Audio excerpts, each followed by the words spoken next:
Est-ce que tu condamnes Benedict Cumberbatch? Non.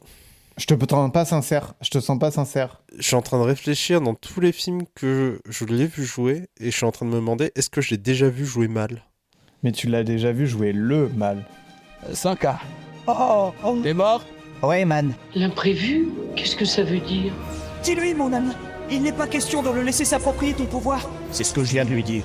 Ok, puisque je vois qu'on peut pas discuter, on va faire un duel. Bonjour et bienvenue à tous les perdus et les retrouvés pour parler de The Power of the Dog, un western réalisé par Jane Campion, sorti en 2021, adapté d'un livre de Thomas Savage, un livre éponyme. Donc dans ce film, on va suivre deux frères, Phil et George Burbank, qui s'occupent du range familial. L'un est un peu bourru, il va représenter un peu une espèce de masculinité exacerbée, et l'autre qui va plus s'occuper de l'affaire en tant que telle, qui est plus propre sur lui, un peu bon vivant. C'est un western qui se passe en 1925, on est dans un décor très épuré, au Montana dans l'histoire, sur le tournage en réalité on est en Nouvelle-Zélande. C'est donc un western réalisé par une femme, ce qui est une chose en fait plutôt rare. Et donc on va avoir un peu cette confrontation, c'est de ça aussi va parler le film, de la confrontation de genre, puisque le genre du western, ça a toujours été un genre où la masculinité, la virilité est exacerbée, et ça va être beaucoup retranscrit par le personnage donc de Phil, qui est joué par Benedict Cumberbatch, qui va surjouer sa masculinité, et on va comprendre aussi pourquoi plus tard. Toi, t'en as pensé quoi, Damien, de ce film? Tu l'avais pas vu avant, il me semble. Bah, j'ai bien aimé le film. En effet, c'est un film que tu as proposé, que j'avais très envie de voir, que je voulais absolument rattraper. Quand le film a été annoncé, il y en a beaucoup qui l'ont un peu annoncé comme un Brokeback Mountain bis, alors que j'ai pas vu Brokeback Mountain, mais dans la réalisation, je trouve qu'il est assez dingue. Comme tu l'as dit, bah, c'est un western fait par Jane Campion que tu as évoqué, qui n'avait pas fait de film durant 11 ans, ce qui a pris énormément de temps. Et pour moi, ce film qui est sorti en 2021, je crois que c'est le dernier bon film que Netflix a réussi à faire. Il marque un peu le symbole d'un grand cinéma qu'ils avaient qui est totalement mort. En tout cas, au moment où on parle en 2024, il semblerait qu'ils aient totalement tourné la page de ça. Il suffit de voir ce qu'on a dit dans notre précédent podcast sur le salaire de la peur de 2024. Et c'est un film que je trouve, au départ, quand il se lance, je sais pas trop où il veut m'emmener. Et au fur et à mesure, tu vois, on a un peu affaire à une pelote de laine, on va tirer un fil, et en tirant ce fil, on va finir par tout démêler, On va tirer une corde. tire une corde, et en tirant cette corde et en finissant par faire le lien, on va finalement tout démêler, avoir une structure assez solide. Et quand j'ai fini le film, enfin surtout au moment où son film a son point tournant, c'est vraiment un moment où je me suis senti accroché, et je voulais plus, je voulais rester là où j'étais, posé devant, à regarder jusqu'au bout, et à la fin, j'étais conquis. C'est un film qui a réussi à prendre l'esprit du western. Alors moi, tu sais que le western, d'habitude, c'est un genre que j'apprécie pas, je m'ennuie beaucoup devant, mais qui l'a transformé en drame et qui a réussi à en faire un drame extrêmement fluide, où les personnages qui sont présentés, à chaque fois on se dit que ça va prendre une direction, et en fait ça dévie légèrement, mais c'est pas une déviation illogique, c'est quelque chose qui coule vraiment de source au fur et à mesure. Et là on se met un peu à espérer, on se rend compte que ben, vivre à une telle époque, souvent ça conduit vers l'obscurité plutôt que vers la lumière.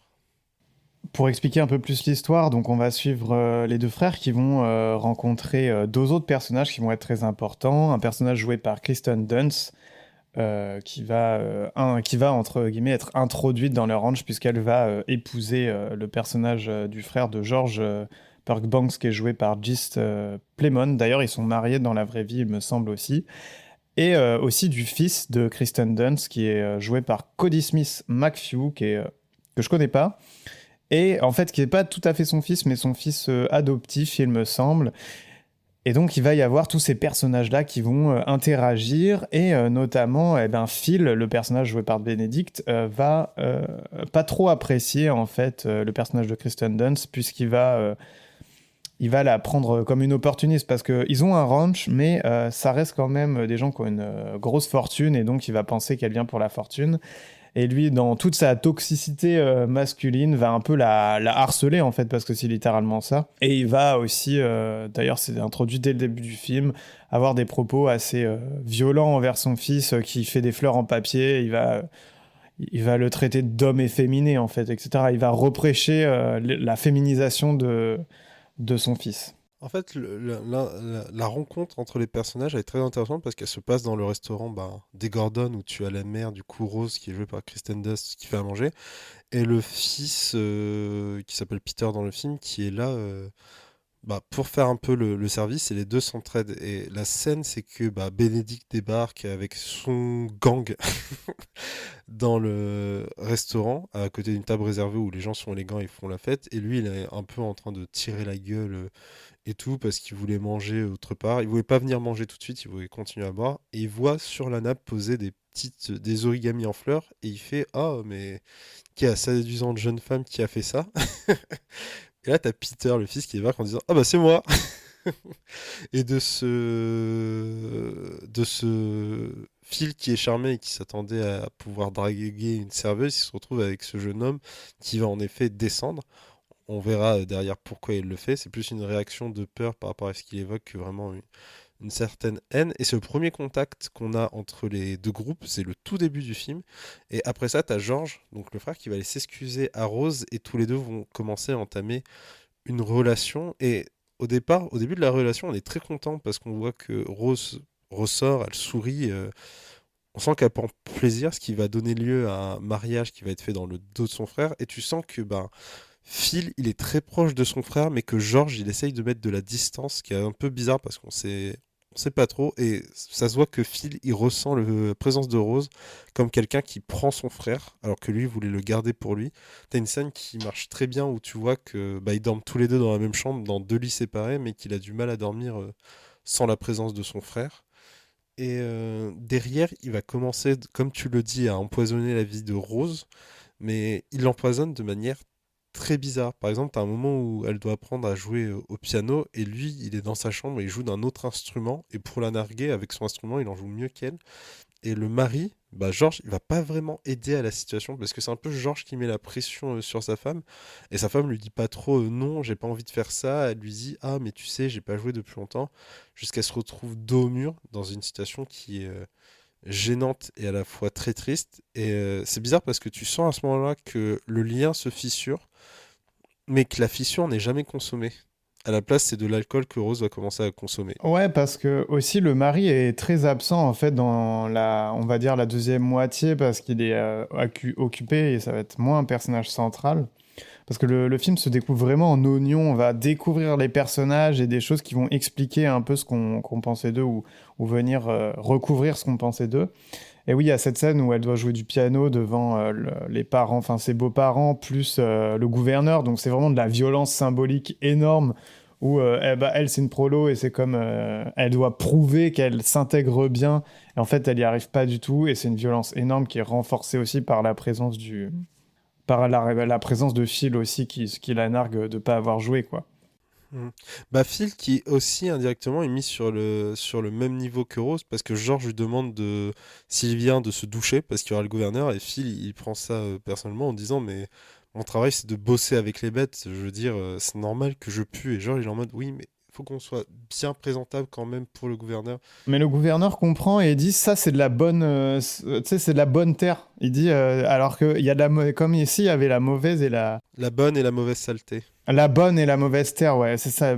Parce que, et ce qui est intéressant, c'est qu'on découvre dans cette scène-là aussi que Phil, il a fait Yale, donc qui est avec Harvard une des plus grandes études en fait aux États-Unis, et donc a fait partie de l'Ivy League, qui sont les 5 plus grosses universités américaines. Et donc ça, c'est assez intéressant parce qu'au final, la personne qu'on pense est un peu comment dire, le gars de la bande qui déconne, qui prend la place, qui parle fort et tout, on se rend compte qu'il a fait des grandes études et qu'il choisit volontairement d'être dans le ranch et d'avoir tout ce qui est plus manuel. Et donc ça crée une espèce d'oppression supplémentaire, une espèce de supériorité intellectuelle. En fait, parce qu'il met deux oppressions au personnage dont j'ai oublié le nom qui est joué par Kristen Dunst, c'est celle Rose. D'être un homme dans un monde très patriarcal et d'être aussi un riche dans un monde où les riches ont la domination.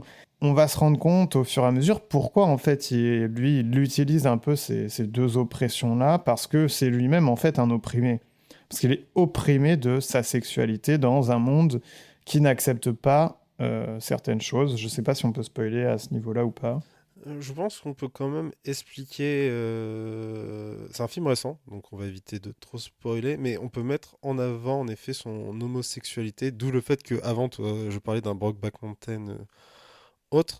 Et c'est quelque chose qui arrive de manière sous-jacente parce qu'il est toujours représenté en leader de son gang. C'est le symbole de l'homme. Il maltraite, il s'en prend à ce qu'il pense être un homosexuel. Il s'en prend aussi aux femmes. Il a un petit côté Inkel indirectement Ouais. sur ce sujet-là qui fait qu'il est intéressant. C'est-à-dire que tu le vois jamais traîner avec des femmes, mais il renvoie ce côté de je suis l'homme mal alpha, mais il traîne qu'avec des hommes. Et dès qu'il a affaire à une femme, tu vois la haine qui ressort, notamment sur Rose qui lui vole son frère. Donc c'est pour ça que je parle un peu de son côté Inkel. Ouais, et puis aussi, il les voit s'aimer, et lui, t'as l'impression qu'il est jaloux aussi de pas pouvoir aimer, parce qu'on n'a pas parlé d'un personnage qui hante un peu le film, qui s'appelle Bronco Henry, qui est en fait le mentor, dont on comprend que c'est le mentor des deux frères, et surtout aussi un ami très proche, voire un amant de Phil, et Henry Bronco qui est mort. Ouais. Alors j'irai pas jusqu'à dire amant, parce que tu sens qu'il y a une possibilité qu'il s'est passé un truc, mais il l'évoque jamais différemment. Tu sens. En tout ça, tu sens qu'il était amoureux, Oui, quoi. parce que la deuxième partie du film, c'est Phil qui n'a pas arrêté de se moquer de Peter, qui va commencer à développer un lien avec lui et un peu le prendre sur son aile. Et à ce moment-là, ce qui se passe, c'est que ça lui permet deux choses à Phil. Le premier, c'est que ça lui permet de faire souffrir Rose. Et l'autre particularité, c'est qu'il va se rendre compte que Peter, il est comme lui. Et c'est pas comme lui seulement sexuellement, où on suppose que Peter est homosexuel, c'est comme lui dans le sens où il voit le monde exactement comme lui, notamment à un moment où tout va se jouer, et d'où vient le titre, le pouvoir du chien, qu'on réévoquera sans doute derrière, c'est que au loin il y a des montagnes, et la plupart des autres membres de la bande de filles qui regardent la montagne, ils voient que des montagnes, où ils pensent voir un mouton et tout. Et il y a un animal que Peter voit qui est un chien, et le seul à avoir vu un chien avant directement, c'était Henry Branco, Branco Henry. C'est même lui qui l'a dit à Phil, et au moment où, j'aime beaucoup ce moment où il lui montre la montagne, il lui fait ouais, qu'est-ce que tu vois? Sans doute un mouton. Il fait non, non, je vois un chien. Il fait mais attends, tu vois un chien? Il fait bah oui, depuis le premier jour où je suis arrivé, je l'ai vu. Et d'un coup, il se dit merde, il est comme moi. Et c'est là où ça devient intéressant parce qu'au départ, on disait qu'il faisait des origamis en fleurs, donc c'est quelqu'un qui est manuel, qui sait utiliser ses mains pour créer de la beauté. Là où Phil va utiliser ses mains pour créer des objets manuels, mais c'est des objets auxquels il va apporter un soin particulier parce que faire des cordes, ça demande beaucoup de force, mais ça demande aussi beaucoup de finesse et de talent Dextérité. au niveau des doigts. Et c'est un film qui repose énormément sur les non-dits, que ce soit sur l'homosexualité, sur les problèmes d'alcoolisme et sur d'autres points un peu présente dans le film, notamment la violence au sein d'un mariage, même si c'est seulement de la violence psychologique.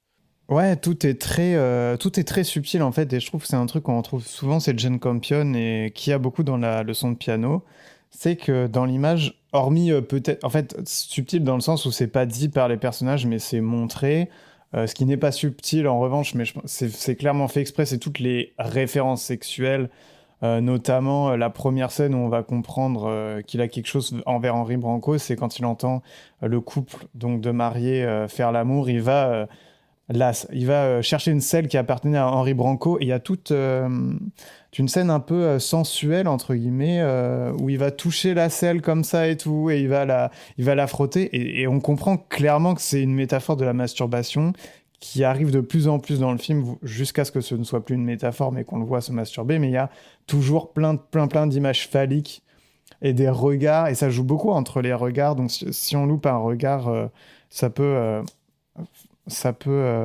nous faire louper une certaine compréhension du film, en fait. Celle de Branco, qui est d'ailleurs un peu sanctifiée, vu qu'elle a sa place à elle dans le ranch à part. Il y a un truc qui sointe à l'image, c'est toute la subtilité, on sent qu'il y a des non-dits et tout, mais c'est aussi lié au fait que c'est un film qui se passe dans un endroit où il fait chaud, et plus le temps avance, plus on avance vers l'été avec cette chaleur qui devient quasiment étouffante et qui participera tout à la fin au dénouement. Oui, c'est vrai.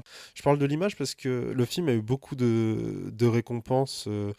Lion d'argent à la Mostra de Venise, meilleure réalisation, meilleur scénario aux Golden Globes, BAFTA, meilleur film, meilleure réalisation, Oscar du meilleur film. Et ce qui est drôle, c'est que je trouve que la photo est magnifique. La photo a souvent été nommée, mais la photo n'a jamais gagné. En fait, elle est très naturaliste. Le film est très naturaliste, c'est qu'on va montrer les choses. On va montrer aussi. Alors moi, je le vois de manière très symbolique. Un moment où il castre un taureau, donc c'est un peu dégueu. On va voir des À main animaux nue. morts, etc. à main nue. Alors moi, je le vois comme un symbole de son auto-castration finalement, mais j'ai pas envie d'être dans la suranalyse non plus. Mais j'ai comme l'impression que si ça nous est montré, c'est qu'on montre quand même qu'il y a ce truc-là de il accepte pas sa propre sexualité. Ah oui, parce que là on parle de taureau, mais en fait son ranch, il a un ranch parce qu'il a un troupeau de taureaux qu'il gère. Notamment, il récupère les peaux, il vend un peu la viande. Il y a toute une sous-intrigue qui aura de l'importance à la fin, qui est qu'une partie des taureaux est atteinte d'une maladie qu'on a, qui peut être transmis à l'homme si on fait pas attention aux taureaux qu'on touche, et si on touche notamment des taureaux qui ont déjà été touchés par cette maladie. Ouais, qui servira plus tard. J'aimerais pas spoiler la fin. Ouais, Par contre, je pense qu'on peut le comparer. Enfin, moi, je l'avais comparé quand je t'en ai parlé un peu à Saltburn, où j'avais dit que c'était un Saltburn en moins bien.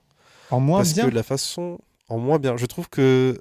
Alors, je veux dire qu'il est en mieux. C'est-à-dire que Ah oui, ok. Saltburn est moins bien que Ah oui, Power ok, of the ok, Dog. j'ai eu peur. Ouais, ouais. Ouais, il est moins Parce subtil, il est plus que. subtil, quoi, on va dire.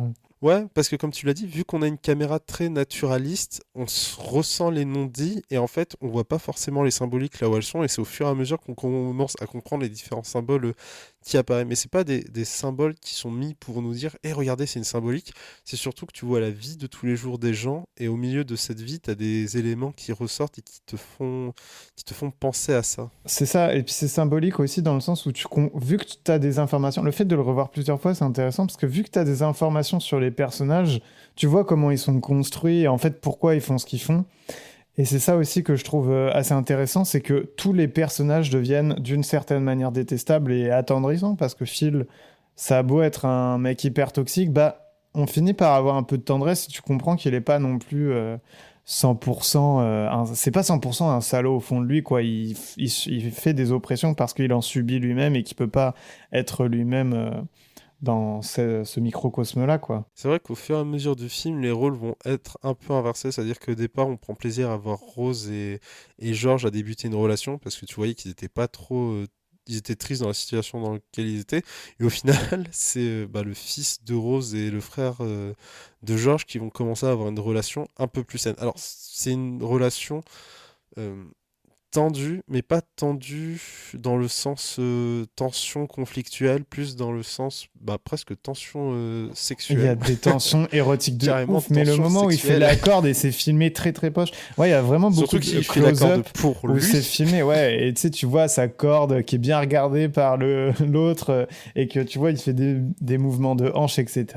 En fait, il y a tellement de moments qui sont érotiques Ambigu. dans le film, sans te Enfin, le pas dire, hein, mais ambigu, vraiment, tu le. mais quand même Ouais, ambigu. ou par exemple, on savait ce que Freud disait sur la clope, le moment où ils se partagent une clope, tu vois.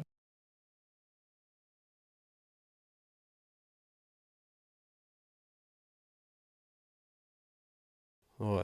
Est-ce que tu aurais une explication pour le titre du film? Oui, c'est parce qu'ils lisent.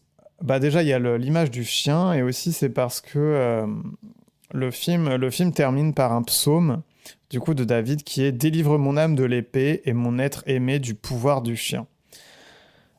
Euh, L'être aimé. Mais du coup, est-ce que ce serait quoi le pouvoir du chien? Alors, le chien, pour moi, Pour toi. pour moi, c'est Benedict Cumberbatch, parce que le film s'ouvre, et ça, on le comprend. En fait, on a l'impression qu'on spoil quand on raconte la fin, mais le film lui-même s'ouvre en racontant la fin, parce qu'il dit après ma mort, après la mort de mon père, je ne voulais qu'une chose, le bonheur de ma mère.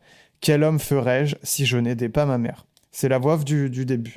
Et en le lisant avec Délivre mon âme de l'épée et mon être aimé du pouvoir du chien, en fait, pour moi, je le lis à l'être aimé, c'est la mère.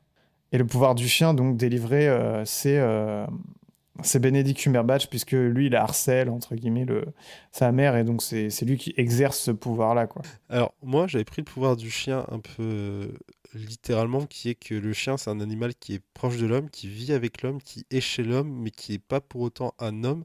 Et souvent, tu sais, il est marqué par la fidélité. Donc, c'est un peu ce qu'on retrouve dans l'idée du personnage qui est proche de sa mère. Mais c'est aussi un animal qui est un entre-deux entre le sauvage et la tendresse. Parce que c'est un animal sauvage qui est devenu, entre guillemets, civilisé, qui est devenu domestique. Et c'est un animal que tu peux utiliser aussi bien pour garder ton bétail que pour attaquer un adversaire, mais aussi bah, dans les moments de bad, de tristesse, de l'avoir auprès de toi. Et du coup, le pouvoir du chien, ce serait justement ce côté d'être proche de l'homme tout en restant un tout petit peu sauvage, en étant domestiqué, en gardant son indépendance. Bah, c'est un peu ce que cherche à faire. C'est un peu ce que cherche à faire aussi Phil, parce que lui, il veut absolument s'éloigner de. En fait, j'ai l'impression aussi que c'est dû à son homosexualité refoulée, c'est-à-dire que tout ce qui peut le faire se montrer comme un homme, un vrai, tu vois, genre notamment ne pas se laver, il va le faire. Et donc, il tombe un peu dans des trucs où il se lave pas pendant plusieurs mois. D'ailleurs, Benedict Cumberbatch s'est pas lavé sur le tournage parce que Jane Campion lui a demandé de jouer son personnage à fond. Et d'ailleurs, elle l'appelait Phil. Method actor. Je pense qu'ils se lavent pas parce que quand les hommes se lavent dans le film, ils se lavent tous ensemble.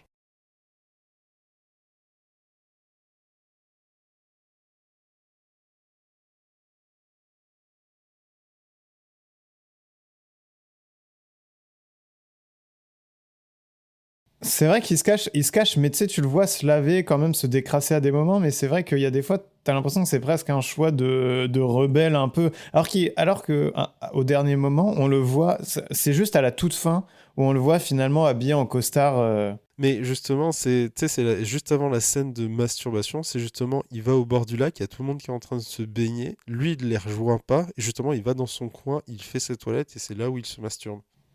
Ouais, dans un mouchoir noté BH, donc on comprend que c'est à Branko Henry. Et d'ailleurs, cette scène est assez chouette parce qu'elle est assez douce, où on le voit un peu avec. Enfin, il y a vraiment de la douceur en fait dans beaucoup de scènes, je trouve. Et là, en fait, tu comprends son personnage beaucoup plus aussi parce que tu comprends pourquoi il est comme ça dans ce moment-là. Enfin, et où il prend beaucoup d'ampleur en fait. Bah, je me demande si c'est pas la meilleure performance que j'ai vue de Benedict Cumberbatch. Alors, il a fait plein de films, c'est vrai que Imitation Game, il était incroyable et tout, mais Power of the Dog, c'est vraiment quelque chose de particulier, surtout parce qu'il est entouré d'acteurs qui sont incroyables. Kristen Dunst, je m'étais pas penché sur sa carrière, mais quand tu te penches sur sa carrière, elle a travaillé avec plein de réalisateurs incroyables. Donc Benedict, il a vraiment une scène de ouf. Et Peter, du coup, qui donne la réplique à merveille, ça m'avait aussi surpris. Cody Smith, McPhee, Ouais, il est vraiment bon. les deux, ils sont incroyables. C'est surtout que bah, Benedict, il prend de la place à l'image parce qu'il joue Phil, il joue quelqu'un de dominant. Et la douceur de, de Cody, je trouve qu'elle s'insinue parfaitement dans. En même temps, il a une certaine froideur aussi analytique, notamment, bah, il a fait des études de médecine et il va y avoir plusieurs références à ça. Et donc, on va le voir, entre guillemets, disséquer et pratiquer, et ça va avec le film qui est très cru. Et très, en fait, le film est assez cruel avec ses personnages, même avec les personnes qui s'aiment. Il y a une scène que j'aime beaucoup où, juste après s'être mariés, les deux amants vont, bah, les deux époux même, vont faire une danse dans une scène près de la montagne. Et c'est une scène que j'aime bien et que je trouve très intéressante parce que ce qu'il lui dit pas, il lui dit pas je t'aime. Ils se disent pas je t'aime et tout, il pleure un moment et puis il lui dit ça fait du bien de ne pas être seul. Et j'ai trouvé ça intéressant parce qu'on voit pas le début de leur relation. Et donc j'ai vraiment l'impression qu'on nous fait comprendre, on pourrait l'interpréter comme finalement ils ne s'aiment pas vraiment et c'est et en fait, effectivement, il lui a proposé ça pour pas être seul, parce que elle, ça lui permet d'avoir une maison, de plus avoir à travailler. Donc c'est un espèce d'accord convenable en fait. Il lui dit, bah tu vois, tu vas m'apprendre à danser, je vais t'apprendre le piano. Voilà que comme s'il y avait un truc un peu on s'aime pas vraiment, mais il y a rien dans ce foutu ranch. Enfin, c'est le désert, donc on va s'arranger de ça quoi. Je sais pas comment tu l'as interprété toi. La scène, je la trouve très belle parce que c'est le moment justement où il lâche totalement pression et tu te dis, waouh, Phil, il te fait lui mettre un paquet de pression sur les épaules avec du recul. euh, je vois ce que tu veux dire au niveau de ton analyse, mais c'est intéressant parce que ça voudrait dire que eux sont le couple qui ne s'aime pas et l'autre couple serait celui qui s'aime. Et du coup, tu auras un couple de d'illusion qui au final est là parce qu'il faut être là, et l'autre ce serait un couple vraiment de passion, mais de passion interdite, qui renverrait justement aux normes sociales qu'on a encore aujourd'hui. Et c'est intéressant parce que de ce que j'ai vu, l'auteur du bouquin, dont il faut que je retrouve le nom, Thomas Savage, en fait c'est un thème récurrent de ses bouquins qui est l'entrée de la modernité qui arrive à l'Ouest. Ici ça passe notamment par l'homosexualité, si on parle vraiment de modernité, mais pas seulement. Et du coup, tu as cette idée de critique un peu moderne, de dire que dans certains pays, tu as l'homosexualité qui est interdite alors que ce sont des vraies personnes qui s'aiment, alors que dans ces pays, tu as des couples qui sont ensemble, c'est des mariages arrangés, ils se détestent, et pourtant on autorise l'un qui est un mensonge et pas l'autre qui est une vérité. Ouais, c'est pour ça que je l'ai lié aux deux, et effectivement à ce couple qui est un peu fake, mais en même temps qui est pas très important dans le film. Enfin, je veux dire, on les voit pas souvent on les voit pas Il s'aimer. est important parce qu'il est le début de... Enfin, Phil participe au moteur de l'intrigue, mais le vrai moteur de l'histoire, ça va être le mariage et l'obligation de tous ces gens de vivre dans le même espace. Et ça oblige à créer un espace social que avant tu n'étais pas obligé d'avoir. Ils pouvaient rester des deux côtés, mais là, l'union crée un espace social dans lequel ils sont tous obligés de vivre ensemble. Ouais, au final, mais le seul problème et le seule personne qui ne s'entend pas et qui crée des tensions dans les deux sens du terme, c'est Phil en fait, d'où le dénouement aussi. Phil au début, mais Rose du coup à la fin, qui veut garder son fils alors qu'elle sombre dans l'alcoolisme, alors que son fils... Ouais, c'est ça qui est ambigu parce qu'on sait pas à quel point. Parce que Phil reste un salaud quand même sur certains aspects, mais on découvre sa tendresse, puis on découvre un peu plus d'agressivité chez Rose, mais on sent qu'elle peut quand même aller mieux, et donc en fait les deux peuvent pas cohabiter, mais c'est vrai que c'est plus ambigu sur quelle partie on prend. D'ailleurs, le film alterne les points de vue. Il y a pas vraiment de point de vue. Il y a certains chapitres où on va plus, parce que le film est chapitré, prendre le parti d'un, notamment sur la fin, on va plus avoir le point de vue du fils. Mais on est quand même dans une caméra qui est omnisciente. On va voir chaque personnage tout seul en train de faire les choses, ce qui rajoute au côté naturaliste de des choses se passent de manière simple et tranquille. Et pourtant, au sein de cette tranquillité, c'est là que la toxicité va s'installer en fait dans la vie quotidienne. Parmi les personnages, je veux juste citer qu'au casting, il y a Thomasine Mackenzie, qui est une actrice que j'adore depuis que j'ai vu dans Jojo Rabbit et qui a juste une apparition fantomatique parce qu'elle joue la servante. Et le seul moment où elle sert l'intrigue, c'est le moment où elle veut aller voir le lapin ou la souris, la grenouille que le fils a ramené, et qu'au moment où elle va le voir, il a disséqué l'animal. Et parmi les rôles auxquels je pense, c'est Jesse Plemons. Je l'ai vu jouer dans beaucoup de rôles et il a toujours les deux mêmes types de rôles quasiment. Notamment récemment, je l'ai vu dans Love and Death où il joue le mari qui est parfait, mais tu te rends compte qu'il n'est pas si parfait que ça. Et c'est un rôle qu'il joue souvent en fait. Il joue un peu ce mec qu'on pense qu'il est normal, qu'il est gentil, mais en fait avec tu connais pas le bonheur, tu connais Mais plutôt je le tous malheur un peu derrière. pourquoi ils ont été castés aussi, hein. Après, Benedict, il a beaucoup travaillé. Bah, du coup, comme j'ai dit, sur le tournage, il se l'avait pas. Il l'appelait Phil, et Jane Campion disait appelez-le Phil, il va être pas sympa pendant votre tournage, mais ce sera c'est parce que je lui ai demandé d'être Phil. Il a ici beaucoup pris de cours il a pris des cours d'équitation, il a été dans un vrai ranch et tout pour s'entraîner. Donc, vraiment, dans cette démarche-là. Ouais, mais il a un rôle vraiment incroyable. J'avais noté violent, fermé, mais humain. Qui est une super description, je trouve.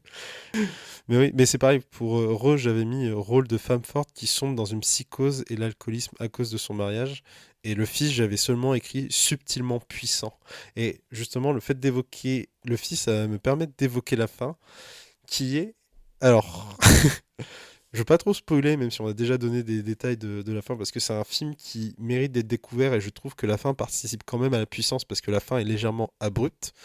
Et Est-ce que tu penses que le fils, ce qui fait à la fin et qui conduit au destin de Phil, est-ce que tu penses que le fils l'avait prévu ou est-ce que tu penses que c'est un accident? Je suis sûr qu'il l'avait prévu. À cause du poème? À cause du poème et à cause de c'est lui qui lui donne les lanières, etc. Alors, je sais pas à quel moment il le prévoit, mais c'est sûr que c'est pas un accident parce que justement, à cause de l'intro de je ferai tout pour ma mère. Et donc, pour aider sa mère, il va faire ce qu'il fait à Phil. Mm.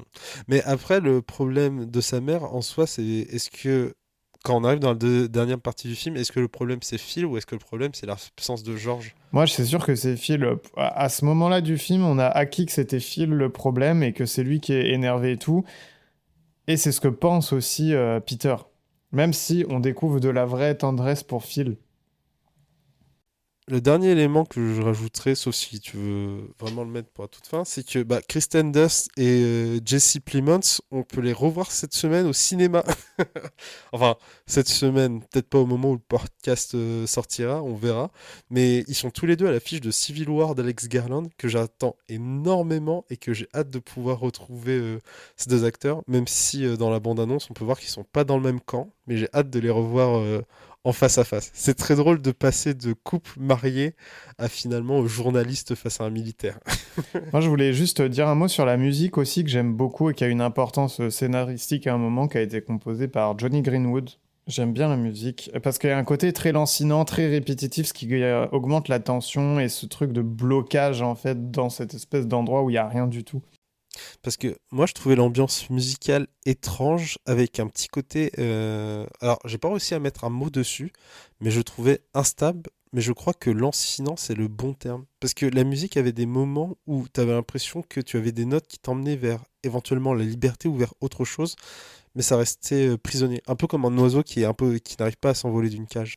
Alors, on a dit que le film avait été fait par Netflix, mais il est aussi produit par la BBC. Donc ça change aussi. Peut-être c'est pour ça qu'on est dans le dernier grand film, à mes yeux, de Bah, Netflix. s'il y a eu d'autres grands films, en Mais fait. ça, on verra. Mais faut aller les chercher, quoi. Ouais, si les personnes qui écoutent veulent laisser des messages dans l'espace commentaire, moi je serais ravi de voir qu'est-ce qu'ils considèrent comme le dernier grand film de Putain, Netflix. t'es tellement fort en communication avec le public. Et bah, ça m'a fait super plaisir de te faire découvrir ce film et d'en parler avec toi, Damien. Donc, c'était l'épisode de Projection perdue sur The Power of the Dog. Merci beaucoup, Damien. Est-ce que t'as un mot de fin? J'ai pas un mot de fin, je dirais seulement que je suis très content de faire partie de ta meute. Ta meute de chiens.